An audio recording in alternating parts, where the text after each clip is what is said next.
ರೈತರಿಗೆ ಸಬ್ಸಿಡಿ ಸಿಗುವಂಥದ್ದು, ಸಾಲ ಸೌಲಭ್ಯಗಳನ್ನು ಸಿಗುವಂಥದ್ದು, ಮತ್ತು ಈಗ ಬಿತ್ತನೆ ಚಲೋ ಆಯ್ತು ಸೀಸನ್, ಬಿತ್ತನೆ ಚಲೋ ಆದ ಸೀಸನಲ್ಲಿ ಬೀಜ ಗೊಬ್ಬರಗಳ ಬಗ್ಗೆ ಹೆಚ್ಚು ಗಮನ ಹರಿಸಿ ಅವರಿಗೆ ಒಳ್ಳೆಯ ರೀತಿಯ ಒಂದು ಬೆಲೆ ಕೊಡಿಸಿ ಅವ್ರಿಗೊಂದು ಅನುಕೂಲ ಆಗಲಿ ಅಂತ ನಾವು ಮಾನ್ಯ ಮುಖ್ಯಮಂತ್ರಿಗಳು ಕೇಳ್ಕೊತೀವಿ.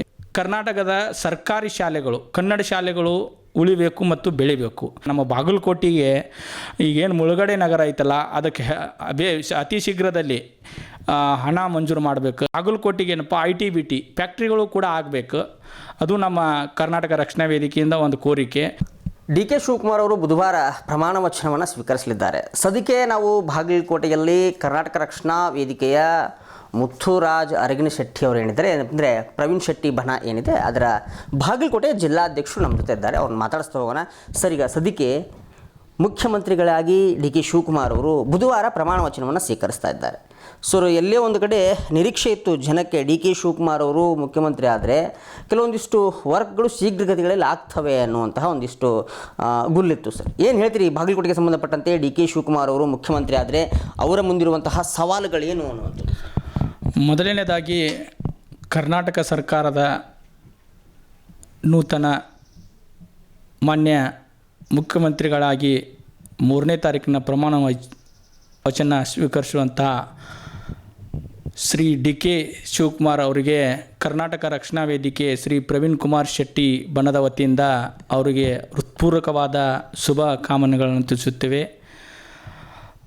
ಇವಾಗ ಏನಪ್ಪ DK ಶಿವಕುಮಾರ್ ಅವರಿಗೆ ಒಂದು ಚಾಲೆಂಜಿಂಗಾಗಿ ಇನ್ನೂ ಕಾಲಾವಕಾಶಗಳು ಕಡಿಮೆ ಅದಾವೆ. ಅದಕ್ಕೆ ಇನ್ನು ಉಳಿದ 2 ವರ್ಷಗಳಲ್ಲಿ ಅಭಿವೃದ್ಧಿ ಭಾಳ ಗಮನ ಹರಿಸಬೇಕು. ಯಾಕೆ ಸಮಯದ ಅಭಾವದ ಇರುವುದರಿಂದ ಕರ್ನಾಟಕದಾದ್ಯಂತ ಅಭಿವೃದ್ಧಿಗೆ ಒಂದು ಒತ್ತು ಕೊಡಬೇಕು. ಮತ್ತು ಏನಪ್ಪ ಅಂದ್ರೆ ಈಗ ನಮ್ಮ ಕರ್ನಾಟಕದಲ್ಲಿ ಅತಿ ಹೆಚ್ಚು ಒಂದು ಹೋರಾಟದ ಮನೋಭಾವನೆಯನ್ನು ಜಾಸ್ತಿ ರೈತರು ತೊಡಗಿಸ್ಕೊಳಕತ್ತಾರ.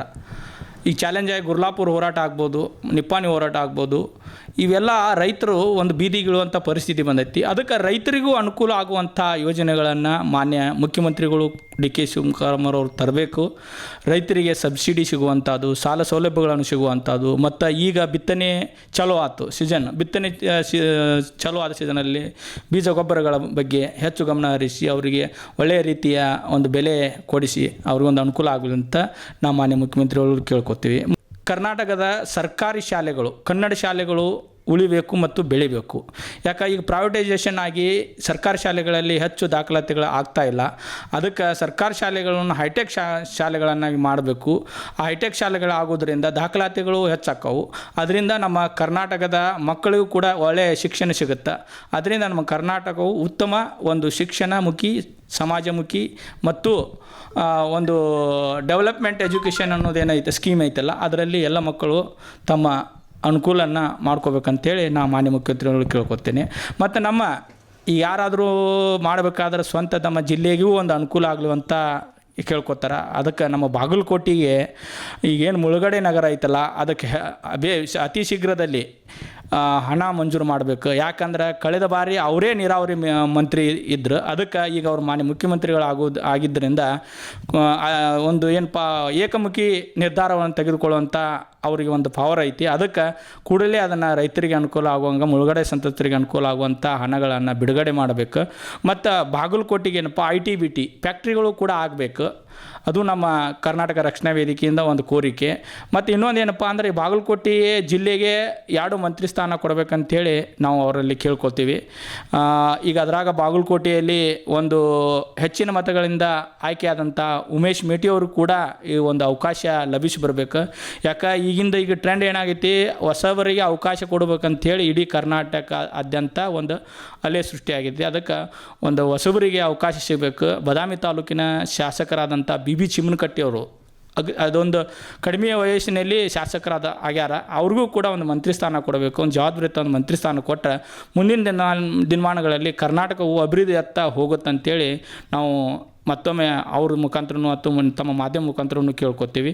ಇನ್ನೇನಪ್ಪ ಅಂದ್ರೆ ಕಳೆದ ಬಾರಿ ನಮ್ಮ ಅಭಿವೃದ್ಧಿ ಹರಿಕಾರ ಮಾಜಿ ಮುಖ್ಯಮಂತ್ರಿಗಳಾದಂಥ ಸಿದ್ದರಾಮಯ್ಯ ಸಾಹೇಬರು ಶಂಕುಸ್ಥಾಪನೆ ಮಾಡಿದಂಥ ಮೆಡಿಕಲ್ ಕಾಲೇಜ್ ಬಾಗಲಕೋಟೆ ಭಾಳ ದಿನಗಳ ಕನಸಾಗಿತ್ತು. ಅದು ಎಲ್ಲರಿಗೂ ಒಂದು ಸರ್ಕಾರಿ ಮೆಡಿಕಲ್ ಕಾಲೇಜ್ ಬೇಕಾಗಿತ್ತು. ಅದಕ್ಕೆ ಅವರು ತಮ್ಮ ಒಂದು ಆಶಯ ಭಾವನೆ ಅಂತ ತಿಳ್ಕೊಂಡು ಒಂದು ಶಂಕುಸ್ಥಾಪನೆ ಮಾಡ್ಯಾರ. ಅದಕ್ಕೆ ಇದನ್ನು ಮುಂದಿನ ಬೇಗನೆ ಅದಕ್ಕೆ ಕಟ್ಟಡದ ಆಯ್ತು ಶಾಲೆ ಕಾಲೇಜುಗಳ ಬೇಗನೆ ಪ್ರಾರಂಭ ಆಗಬೇಕು. ಮತ್ತು ಅದಕ್ಕೆ ಆ ಮೆಡಿಕಲ್ ಕಾಲೇಜಿಗೆ ನಾವು ಇಮ್ಮಡಿ ಪುಲ್ಕೇಶ್ ಅವರ ಹೆಸರನ್ನು ಇಡಬೇಕಂತ ಕೋರ್ಕೊಳ್ತೀವಿ. ಮತ್ತು ಮೆಡಿಕಲ್ ಕಾಲೇಜಿನ ಮುಂಭಾಗದಲ್ಲಿ ಒಂದು ಇಮ್ಮಡಿ ಪುಲ್ಕೇಶಿ ಮಹಾರಾಜರ ಒಂದು ಶಂಕುಸ್ಥಾಪನೆ ಆಗಬೇಕು ಮೂರ್ತಿ.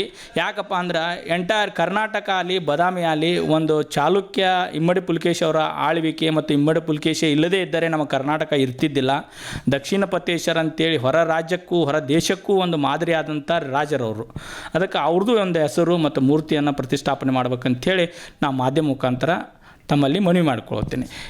ಸರ್, ಇನ್ನು ಗ್ಯಾರಂಟಿ ಯೋಜನೆಗಳನ್ನು ಪುನರ್ ಪರಿಶೀಲನೆ ಮಾಡ್ತಿದ್ದಾರೆ ಅನ್ನುವಂಥದ್ದು ಡಿ ಕೆ ಶಿವಕುಮಾರ್ ಅವರು ಹೇಳಿದ್ದಾರೆ.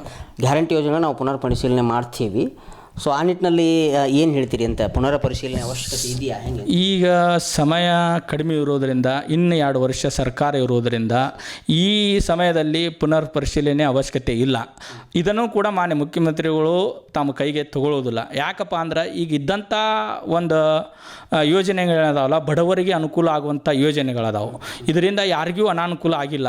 ಎಲ್ಲ ಕಡಿಮೆ ವರ್ಗದ ಜನರಿಗೆ ಇದು ಅನುಕೂಲ ಆಗೈತೆ. ಪ್ರತಿಯೊಂದು ಯೋಜನೆ 5 ಯೋಜನೆ ಏನು ಮಾಡ್ಯಾರಲ್ಲ, ಇನ್ನೂ ಏನಪ್ಪ ಅವರು ಈಗ 2 ವರ್ಷ ಮುಗಿದ ನಂತರ ಏನು ಮುಂದಿನ 2028ರಲ್ಲಿ ಇನ್ನೂ ಹೆಚ್ಚು ಬಡಕರಿಗೆ ಅನುಕೂಲ ಆಗುವಂಥ ಯೋಜನೆಗಳನ್ನು ರೂಪಿಸಬೇಕು.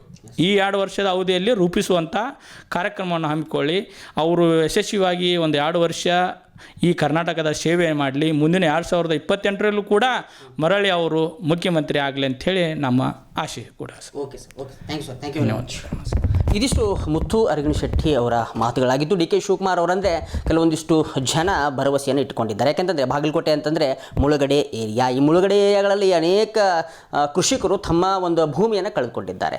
ಸೊ ಅವುಗಳಿಗೆ ಸರಿಯಾದಂತಹ ಒಂದಿಷ್ಟು ಪರಿಹಾರವನ್ನು ಘೋಷಣೆ ಮಾಡುವಲ್ಲಿ ಡಿ ಕೆ ಶಿವಕುಮಾರ್ ಅವರ ಪಾತ್ರ ತುಂಬ ಮುಖ್ಯವಾಗಿರುವಂಥದ್ದು. ಯಾಕೆಂತಂದರೆ ಹಿಂದೆ ಅವರು ಘೋಷಣೆ ಮಾಡಿರುವಂತಹ ಅಮೌಂಟ್ ಏನಿದೆ ಅಥವಾ ಪರಿಹಾರ ಹಣ ಏನಿದೆ, ಸದ್ಯಕ್ಕೆ ಈಗ ಅವರು ಮುಖ್ಯಮಂತ್ರಿ ಆಗಿದ್ದಾರೆ. ಸೊ ಹೀಗಾಗಿ ಇನ್ನೂ ಸುಲಲಿತವಾಗುತ್ತೆ ಅನ್ನುವಂತಹ ಒಂದಿಷ್ಟು ಬಯಕೆಗಳನ್ನು ಇಲ್ಲಿನ ಜನ ತೆಗೆದುಕೊಂಡಿದ್ದಾರೆ. ಸೊ ನೋಡೋಣ, ಕಾದು ನೋಡೋಣ ಡಿ ಕೆ ಶಿವಕುಮಾರ್ ಅವರು ಎಷ್ಟರ ಮಟ್ಟಿಗೆ ಬಾಗಲಕೋಟೆಯಲ್ಲಿ ತಮ್ಮ ಒಂದು ಛಾಪನ್ನು ಮೂಡಿಸ್ತಾರೆ ಅನ್ನುವಂಥದ್ದನ್ನು. ಮತ್ತೊಂದು ವಿಭಿನ್ನವಾಗಿರುವಂತಹ ವ್ಯಕ್ತಿಯೊಂದಿಗೆ ಮತ್ತೆ ಬರ್ತೀನಿ. ಎಲ್ಲರಿಗೂ ನಮಸ್ಕಾರ, ವಂದೇ ಮಾತರಂ.